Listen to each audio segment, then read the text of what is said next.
his book, High School Confidential, will open every parent's eyes. Please welcome Jeremy Iverson. Welcome, Jeremy. Hello, Jeremy.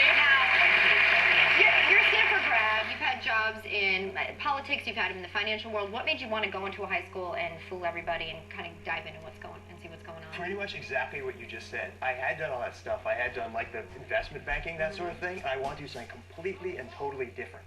Yeah. Never in my life had I ever seen anybody succeed at something that didn't happen in an office. How did you do that? How did you actually pull it off? Oh, well, actually what I did is, it was kind of tricky. I did a lot of different things. I had to get a whole teen wardrobe. I had to go out there. I had to find out what teens were doing nowadays. I had to kind of get a sense of what the language was like, you know, how people, what kind of music I should like. A lot of it was sort of me, just online, you know, basically a site like MySpace where people just post up what they like and what they don't like. Yes, so I find that a very dangerous thing. It is. It really is. Did you ever get caught in one of your lies? Never. Never once. How did you get the principal, to agree to let you do this of the school? Because you picked a random school in California, a public high school. Absolutely. And you impersonated a student, and you went into the student body. Exactly. And how did the principal say, great idea? Because I can't imagine she's not in trouble for this. Yeah. There's 30 schools that said no, and the 31st school was like, hey, that's a great idea. Like, when can you start? Yeah. So that principal's like, hey, let's experiment on our kids. Go for it. Yeah, but then you found a lot of troubled children in that school, so maybe the principal had something to do with it. Well, I think what they did is they... Not a bad What kind of troubles did you find, by the way? Because you found goodness. alcohol and drugs were in abundance, of course, which is no surprise. Yeah, there was a lot. There was sex, there was drinking, and everything was done so casually, too. There was no stigma attached. People would just sort of talk about, you know, how many people they had slept with. There'd be drinking games in class, all kinds of things What? like that. And then Yes. Drinking games in class? I'm afraid so. In the back of the room, people would bring in the big golf cup and play And what quarters. what were teachers doing? Playing solitaire at the computer on the So phone. you're saying not only were the kids apathetic and just into all this stuff, but you're saying the teachers actually didn't And the care. teachers set the tone. That's the thing. The teachers set the tone for what goes on. But this is one school, though. You can't say that this is representative of schools across America. See, I mean, that's not what you're we saying. wish that, but the thing is, later on, I looked up all the statistics. First of all, the school was like basically a little America. I picked a site that was a tiny version of what's going on. And then later on, I looked up the numbers. So we say there's a lot of sex going on. I later found out 2/3 of all 17 girls are not virgins. 17-year-old girls, you mean. Exactly. And you also found that steroids are really popular. I mean, we know they are with athletes, but just in general? No, exactly. And in my school, like, you know, the cool kids were... The boys. The boys, because they wanted to make macho, that sort of thing. But really, over 1 million American teens admit to having used illegal steroids. But you also say that one of the teachers in your that you were there with sexually harassed a female student. Yes, and that thing... He pulled her on his lap and like that. Why didn't you report it? Oh, on me as the undercover But person? why not? Because if I started reporting things, I never would have stopped.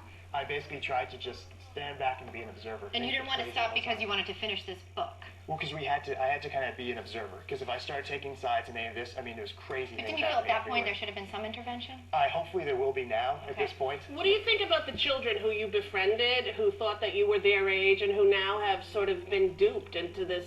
You know, you sort of expose kids at a very vulnerable age, when I wonder what that does to their soul to have trusted you. It's very interesting. That's a very good question. I'm glad you asked it. The people who were my friends there are still my friends. They're still in touch with me. Just yesterday, I got a bunch of emails of congratulations and support on all this. But you also have received some criticism too. A lot of parents are upset. Yeah. And then some of the kids who, you know, you talk about here under different names, they've come to say, look, we knew this was going on all along, and he's just fudging all this to make a book sound more interesting. So what do you have to say to them today? I'd have to Especially say, the parents out there. Okay, the parents out there, I'm glad that they're really fired up about this, and hopefully they can put that towards something productive, which is straighten out They some might of the have their problems. heads in the sand, these parents, you know. What really concerned me you said that some of the students were severely depressed and some of them were suicidal. I mean, why were they so upset? What's going on that kids are so depressed and upset? Not that that's unusual. There's a high rate of suicide amongst teenagers, especially gay kids, who are so outside of the norm and abused like that. So what's the deal there? Okay, so there's different reasons why there's depression. One is some people feel that they just can't succeed in anything. So that's one big reason. And then the other type is the overachiever syndrome,